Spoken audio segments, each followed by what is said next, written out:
Hi everyone, my name is Oraine Ramoo.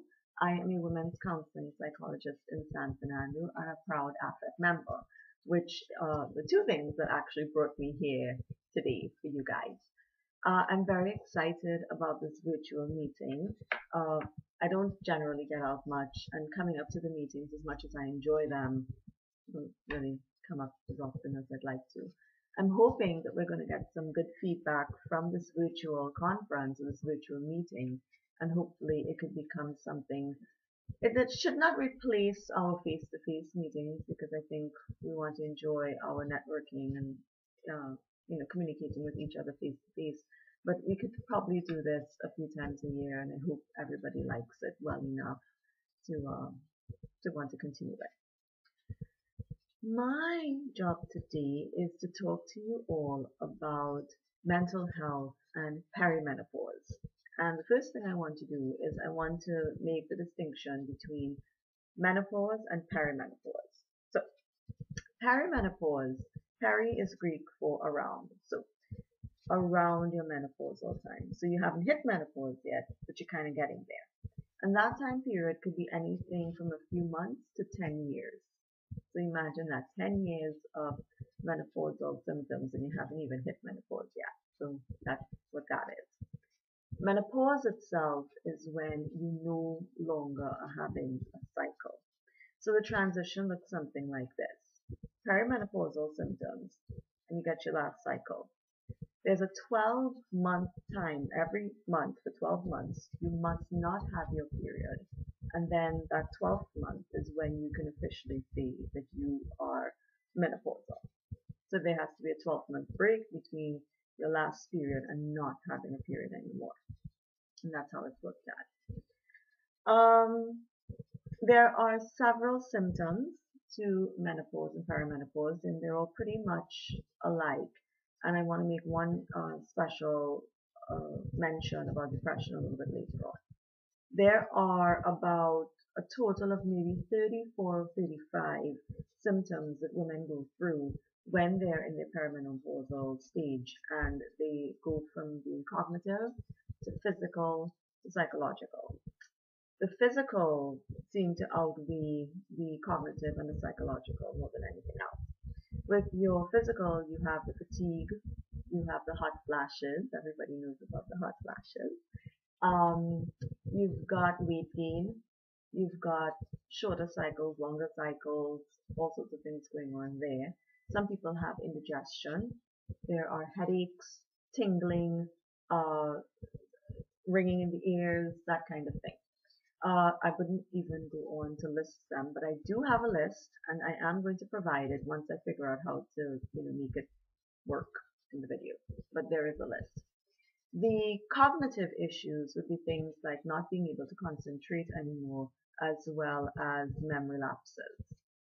And the psychological aspect of it is basically how we as women deal with all these issues. You have hormones. Hormones are just doing a whole bunch of things at this time. Your testosterone, your estrogen, your progesterone, your DHEA, everything is pretty much out of whack. It's doing a lot of different things. And that can cause, of course, all the physical symptoms. It might be causing the cognitive, and I say might because a lot of studies have shown they don't really see a correlation between menopausal symptoms or perimenopausal symptoms and why we're not concentrating and having memory losses. I would say, the body is an amazing thing. Hormones and chemicals are amazing things, and you can just never say for sure. So I will err on the side that they may be doing something in that area to cause the dissonance that we're having. Psychologically, we have women suffering from anxiety, depressive mood, not necessarily depression. When we talk about depression in a just a sort of laissez-faire way, depression is really clinical depression. That's where for a period of 6 months or more, you are, happy, you've lost interest in the things that you like to do, nothing really brings you joy. Sometimes you just sleep too much, body pains, that kind of thing. Depressive mood is a little bit different. You can be feeling sad around this time. You might be feeling a little anxious, and that could surely be a hormonal or chemical issue. But what we'd like women to do is take a look at their lives. There are a lot of things that can be causing low mood around this age group. Things like widow, you're now probably a widow, or you're divorced or getting divorced. Your kids might be going away to college, or they may now be marrying and having families of their own. There is retirement issues, financial concerns. A lot of things go on for women in their 40s and 50s that could be affecting the mood. So we don't want to just naturally assume that it's only the hormones that are causing you to feel a little unbalanced or worried, but look at other things in your life as well. Okay? The other issue with on a psychological level is how a woman views herself around this time. Uh, we've been taught by society and by media that it's the young type little girls with the perky boobs and the slim waistlines, and youth and fertility. Even pregnant women or women with babies are seen as more desirable than a woman who is in the 40s, 50s, 60s, thereabout. That is a matter of culture.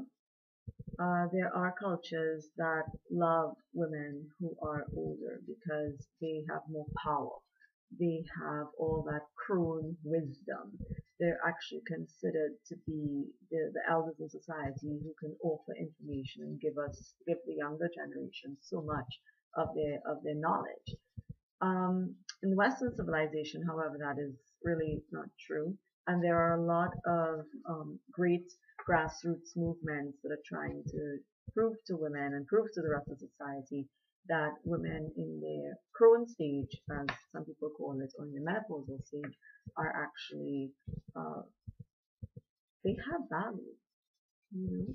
But if you grow up, or if you've learned that women around that time don't have value, for whatever reasons, your menopausal years may also add a little bit extra um, issue for you because of how you now view yourself and your worth at this time. So self-esteem can also take a plunge around this time as well.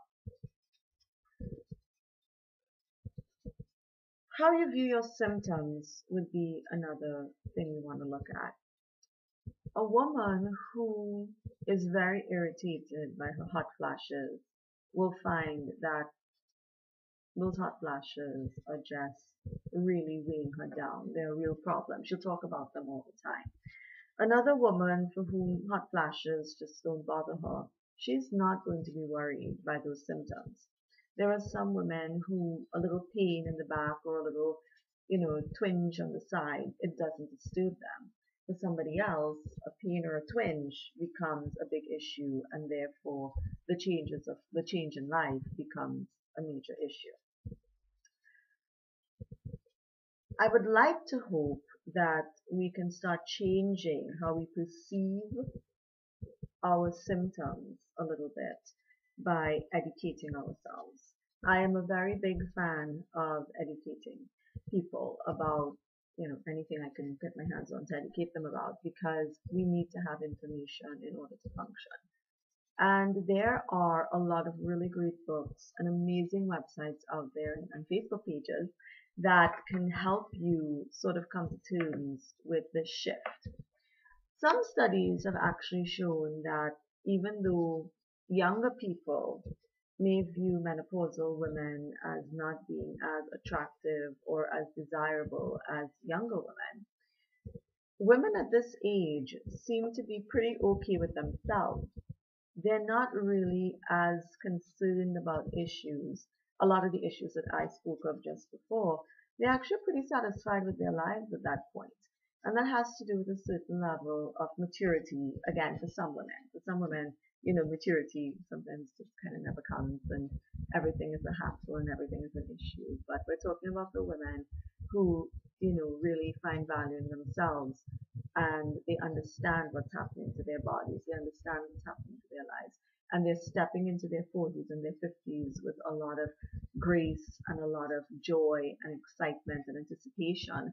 And they are the women who are going to teach, the younger ones exactly what it is like to be amazing in your 40s, your 50s, your 60s. Because I still hear people who say when you hit 30, it's over. I personally cannot wait to hit 40 because I think there's something about 40-year-old women that the rest of us don't have. And I don't know what it is. I don't know if it will dawn upon me when I turn 40, but I suspect that there's just so much more confidence and so much more emotional, intelligence and resilience at that point in time. They've come into their own and they've understood themselves. And I think that is where having a support group for women around this time is really good. When I do groups, I try to mix the younger girls with more experienced women. And you see the younger girls are sort of there kind of trying to figure out, okay, all right. And the older women are there and they're talking and they're sharing their experiences and they're having a really, really great time. And that's because they've really come into their own. They don't hush. They have a lot to say. They have a lot to share.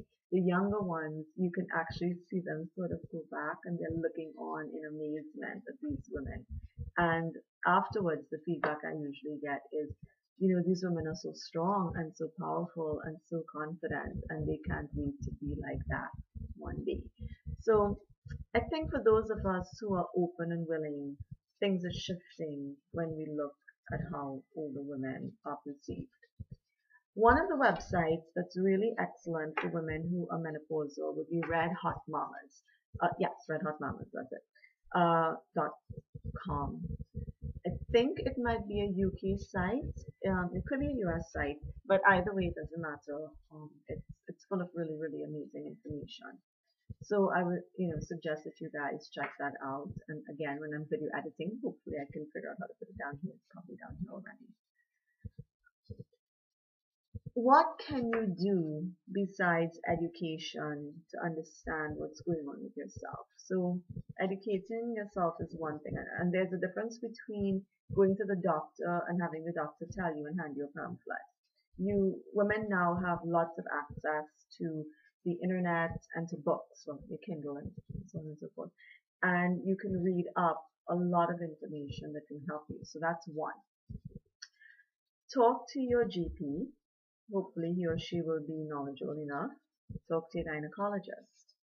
If you happen to have a dietitian, you can start including them because they can help you with a lot of your symptoms through diet and nutrition. I always say to the women who are interested, get a naturopath on board, or at least a trained herbalist. Not what's going on. Trained herbalist to help you if you want to do things in an alternative manner. There are a lot of alternative options for women who want to manage their symptoms. And when I say symptoms, I'm talking about the cognitive stuff, the psychological stuff, and the physical stuff.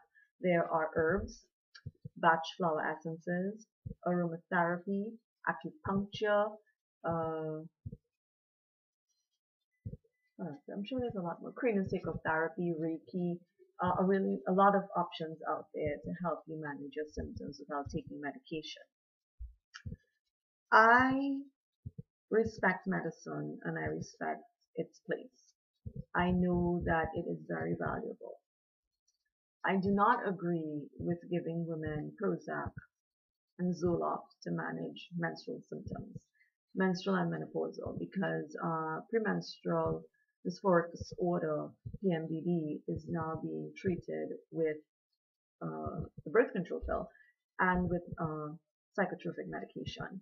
The same is being done for women who just have mild PMS and they're starting to move into menopausal women to try and give them psychotropic medication.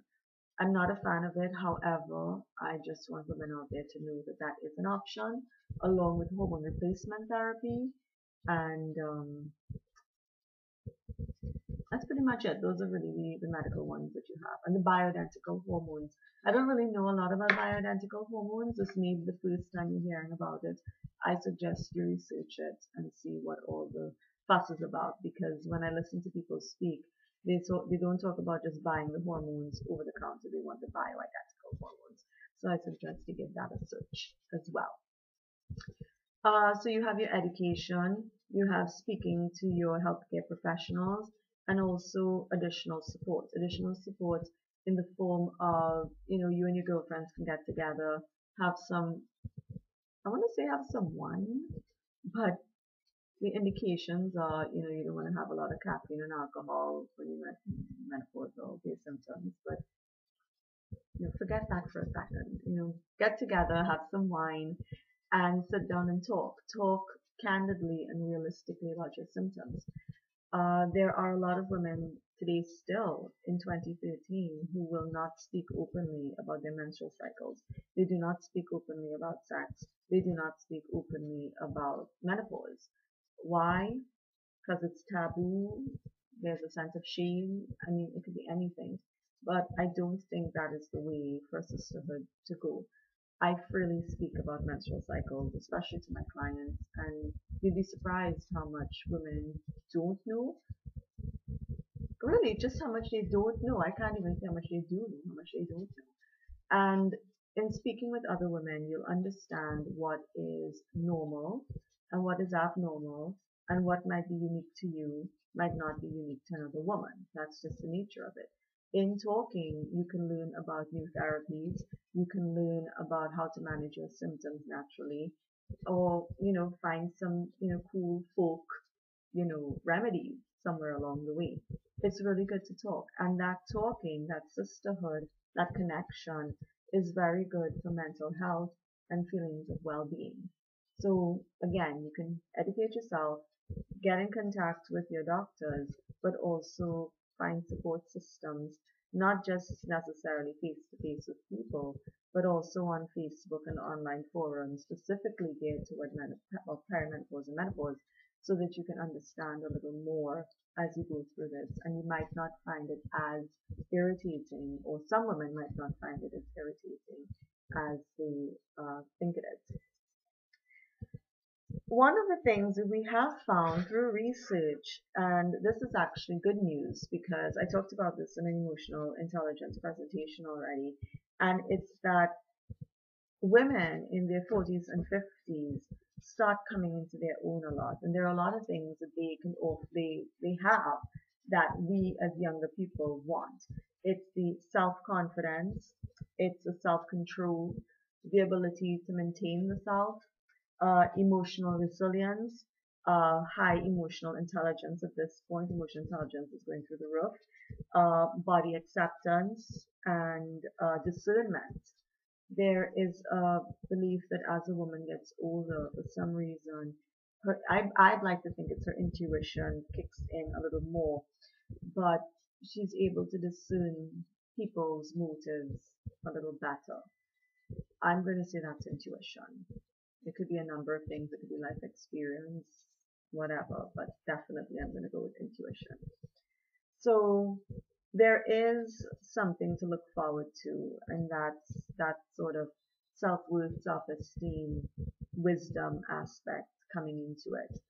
But at the same time, there is a struggle over the physical symptoms and the emotional symptoms, and some other things that I would, encourage women to do is meditate. Meditating, learning mindfulness is really big. Being able to sit with yourself and just breathe and take your time to do body check-ins. I've taught body check-ins to understand better what's going on with them, and to take a proactive approach in understanding how your body and your mental health has changed. That's important. Do not get nervous if you're feeling depressive symptoms. It might not be depression, but at the same time, please go and see your mental health care provider just to rule out potential of depression. The good news is that because the hormones are doing all this crazy stuff, It's the women who are younger in their menstrual years, the women who are perimenopausal, who normally will have more depressive symptoms. Research has shown that when you hit menopause, the depression issue connected to your hormones kind of goes away. Depression connected to situation, environment is a different type of depression, and that's dealt with pretty much the same way, but it's a little different, and you need to know the difference between that. That's a lot. I could probably talk about this for a really long time, but I only have 20 minutes, and I got my 20 minutes in. So I'm hoping you all enjoyed the highlights of this, and I think the highlights, the things I want you to take away, would be understanding the difference between perimenopause and menopause, and understanding the difference between depressive symptoms and depression, because we don't want that, and the empowerment parts as well. I do have some book suggestions, and my first book suggestion is, let's see, and you can find these on Amazon. This is Dr. Christian Northrup. Dr. Christian Northrup has written what I consider the Women's Bible, which is Women's Bodies, Women's Wisdom. But she also wrote a book called The Wisdom of Menopause, and that was revised last year in 2012. It's about 15 US in paperback and 11 US on your Kindle. I like my Kindle. I suggest you get the book. I think sometimes it's just worth having the book. Additionally, Women's Bodies, Women's Wisdom is really good. Helps you up with the hormones. It's not focused on menopause. So there's a lot of other really amazing information in there. I consider it a fabulous Christmas gift for any woman that you know. She has that book as well. The other book that I would like to suggest as well is an American herbalist. Her name is Susan Weed. Now, I know, I actually believe her name is Susan Swede, but she's an herbalist, so why not Weed? She has a book called oh boy, I hope I remember it. I think it's The Menopausal Years, The Wise Woman Way. Alternative Approaches for Women 30 to 90. She is an American herbalist. I will let you know she's been doing this for almost 30 something years now. And she has books on breast health, reproductive health, what you can use, what herbs are safe for you during pregnancy. And she does actually talk about the interactions. She has a ridiculously crazy website packed with information that will take you forever to go through, and they have not organized the information too well because there's really so much of it. I think an overhaul of her website could take years for someone to actually do. But those two books are really great, as well as redhotmamas.com, the website.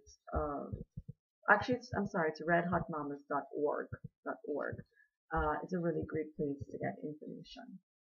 So that's it. I hope you all enjoyed my little talk, and I wish you all the best. If you have any questions, feel free to contact me. I'll put my contact information somehow at the end of this video.